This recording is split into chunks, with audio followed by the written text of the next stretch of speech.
Nem sempre a dor grita. Às vezes, ela sussurra no fundo da alma. Era um cara comum, com 30 e poucos anos, que um dia decidiu largar tudo por um tempo e se esconder no silêncio de um mosteiro. Nada aconteceu de dramático, nenhum grande trauma. Só um vazio crescendo por dentro, dia após dia, até não dar mais para ignorar. Quando chegou lá, foi direto. Olha, eu não sou religioso, não estou aqui procurando Deus, nem iluminação. Só precisava parar. Um monge o ouviu com calma e perguntou sem pressa: então o que você está buscando? Ele hesitou, porque nem ele sabia ao certo, mas soltou. Paz, talvez. Descanso. Tô exausto. Parece que tudo na minha vida tá no lugar certo, menos eu. Por fora, a vida era exemplar.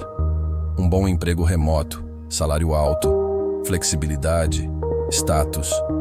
Por dentro, ele andava no automático, como alguém que já teve sonhos, mas esqueceu como era sonhar. Antes eu me animava com as segundas-feiras, confessou.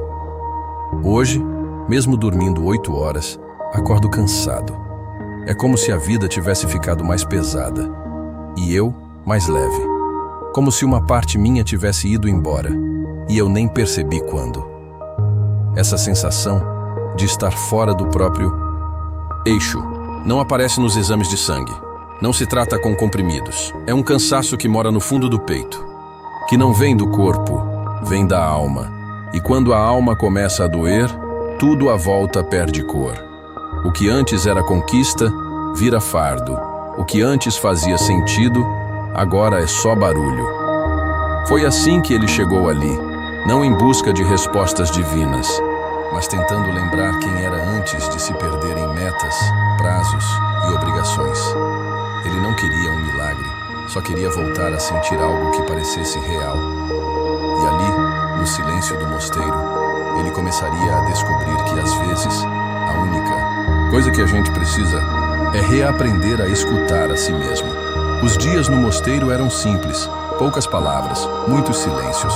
E nesses silêncios, ele começou a se ouvir de novo. A rotina era leve, mas exigia presença. Não havia distrações, sem celular, sem reuniões, sem notificações. Só tarefas básicas, feitas com atenção. Cozinhar, limpar, respirar. Foi ali, entre uma manhã e outra, que o primeiro incidente aconteceu. Ele foi preparar o café. Pegou o pão, acendeu o fogo da pequena torradeira a lenha e se distraiu por alguns segundos. Quando voltou, a fatia estava queimada. Ficou olhando aquilo como se fosse mais do que só uma torrada. Como se aquele pão preto fosse o reflexo da própria vida. Tentou raspar com uma colher, irritado, murmurando: droga de torradeira idiota. Um dos monges se aproximou. Não disse nada por alguns instantes, apenas observou. Depois falou: tranquilo. Come. Ele parou, surpreso. Como assim? Tá queimada. Prova. Foi você que fez. Com certa resistência, ele mordeu. Depois outra mordida. Fez careta. Riu, meio sem jeito. Tá horrível. Eu sei, respondeu o monge. Mas tem algo para te ensinar. Ele ficou em silêncio. A torrada na mão. O gosto ainda na boca. A mente, cheia de perguntas, o monge continuou. Você tenta apagar os erros da sua vida do mesmo jeito que raspou essa torrada. Como se fosse possível consertar o que já foi. Mas viver não é apagar falhas, é sentir, mesmo quando amarga. E então, uma chave virou dentro dele. Ele percebeu o quanto passava a vida tentando controlar tudo, evitar dores, corrigir imperfeições, como se isso fosse garantir alguma paz. Mas aquela torrada queimada mostrava algo mais honesto, que o gosto da vida está também no que dá errado, que até o amargo ensina, que não precisa ser perfeito para ser vivido. No dia seguinte, ele repetiu o gesto.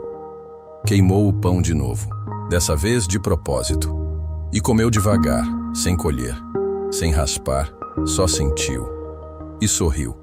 Um sorriso pequeno, mas cheio de aceitação, porque pela primeira vez em muito tempo, ele não tentou corrigir nada, apenas esteve ali, presente. E foi nesse momento, não no silêncio, nem na oração, nem na fuga, que ele começou a lembrar do sabor da vida. Naquela manhã em que mordeu, com relutância, a torrada queimada, algo mudou. Não foi o sabor, que continuava horrível. Foi o olhar dele sobre tudo aquilo. Até então, ele vivia tentando acertar, como se a vida fosse um currículo a ser polido, uma biografia sem manchas.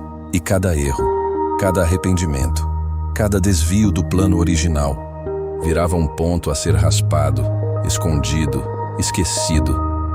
Mas pela primeira vez, ele percebeu que essa tentativa de perfeição não estava funcionando. Pior, estava fazendo ele se sentir cada vez mais distante de si mesmo.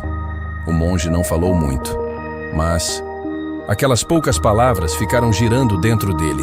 Você raspa sua vida como raspa essa torrada, como se fosse possível apagar o que já foi vivido. E ali, com uma colher na mão e uma torrada carbonizada no prato, ele entendeu algo profundo. Raspar o passado não faz ele desaparecer, só rouba o gosto do presente. Ele pensava que, se eliminasse os erros, tudo voltaria a ser leve como antes. Mas o peso não estava nas falhas, estava no esforço constante de tentar escondê-las. Quantas vezes, sem perceber, ele tentou fingir que certos capítulos não aconteceram? Quantas memórias dolorosas ele enterrou com vergonha, em vez de escutar? O que elas tinham para contar? A verdade é que a vida não quer que a gente edite. Ela quer que a gente sinta. E naquele mosteiro, longe dos ruídos e da correria, ele finalmente teve espaço para ouvir o que sempre esteve ali. Que nem tudo que parece errado precisa ser consertado. Algumas coisas só precisam ser compreendidas. A torrada queimada virou um símbolo de como ele vinha tratando a si mesmo, com intolerância, com impaciência, com dureza, mas agora começava a entender que o sabor amargo também faz parte da receita e que a gente só aprende a cozinhar melhor quando aceita provar o que saiu errado. Essa foi a primeira vez, em muito tempo, que ele sentiu algo que não tentou apagar. E nesse simples gesto, de parar de raspar, ele deu início ao seu próprio processo de cura. Algo mudou depois daquele momento. Mas não foi uma revelação grandiosa. Foi sutil, como a luz que entra pela fresta da janela no início da manhã. Ele não saiu correndo em busca de respostas, nem tentou reorganizar a vida de uma vez. Pelo contrário, parou. Começou a viver cada pequeno gesto com presença. Preparar o café deixou de ser uma tarefa automática. Virou quase um ritual. Acender o fogo, esperar o calor certo, observar o pão tostando com atenção.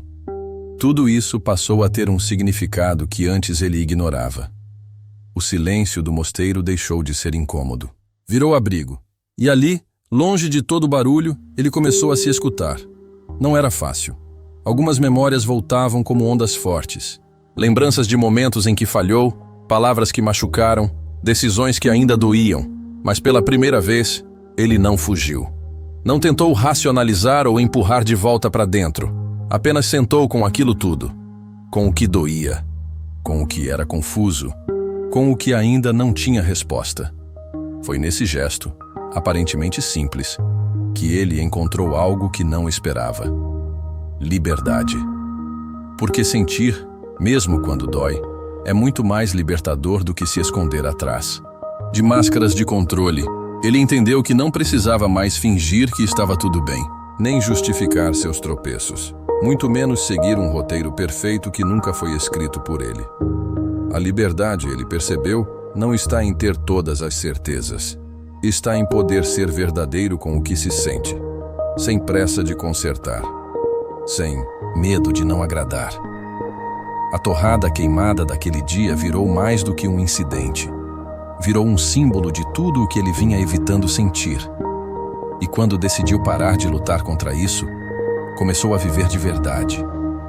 Viver como quem aceita o sabor, amargo quando ele vem, mas não deixa de apreciar o doce quando ele aparece, como quem entende que não é possível controlar o fogo da vida, mas é possível dançar com ele.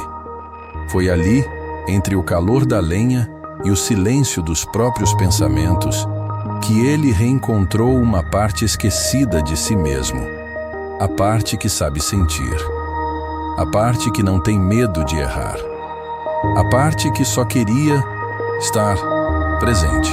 Antes de partir, ele procurou o monge. Não tinha mais pressa nem o olhar perdido dos primeiros dias. Apenas um silêncio diferente. Mais leve, mais inteiro. Disse com calma: passei a vida inteira tentando fazer tudo certo, mas agora eu entendi. A vida não é um projeto final, é só café da manhã todo dia. Às vezes queima, às vezes surpreende. E tá tudo bem. O monge sorriu com os olhos e respondeu: a perfeição nunca foi o ponto. O que transforma é a presença. E ali, naquele instante simples, tudo fez sentido. Porque a gente vive correndo atrás de um roteiro ideal, achando que a felicidade está no controle, no plano, no resultado. Mas e se o verdadeiro valor da vida estiver na forma como a gente atravessa cada momento, mesmo os imperfeitos? Raspar o passado não apaga o que doeu, só nos impede de entender o que ele tinha para ensinar. Alguns dias vão sair no ponto, outros nem tanto, mas ambos são parte do nosso caminho. Você não precisa ser perfeito, você só precisa estar presente, sentir, aprender, recomeçar, viver. Não é dominar o fogo, é aprender a dançar com ele. Mesmo quando tudo parece cinza, ainda existe calor, ainda existe sabor, ainda existe vida. Porque no fim das contas, a vida não quer que a gente acerte sempre. Ela quer que a gente esteja inteiro, em cada experiência. E talvez quando a gente para de lutar contra o que é e começa a aceitar o que está, a transformação verdadeira acontece. Se essa história encontrou você num momento difícil, compartilha. Pode ser o alívio silencioso que outra alma precisa agora. Com leveza, com verdade, com presença. Namastê.